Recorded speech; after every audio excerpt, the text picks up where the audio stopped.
Et en même temps, puisqu'on parle de société, c'est vrai que la société elle-même, la société française en particulier, n'a jamais été très allante depuis plusieurs décennies sur le thème de la guerre, en disant c'est derrière nous. Donc nos politiques se sont retrouvés aussi sur cette pression sociétale. Oui, oui, absolument. Et c'est un gros point. Juste une anecdote personnelle. Quand j'ai voulu faire ce livre sur les scénarios noirs de l'armée française, j'ai interrogé une centaine d'experts, dont le général Trinquant d'ailleurs, je ne m'en cache pas.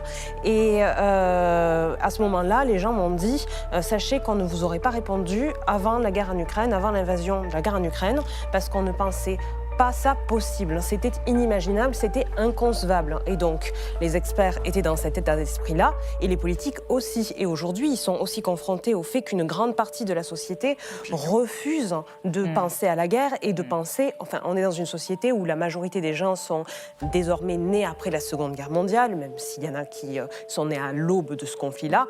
Et donc, c'est inconcevable de voir effectivement des soldats français partir. Vous voyez l'émotion qu'il y a à chaque fois qu'un soldat meurt hors du territoire national.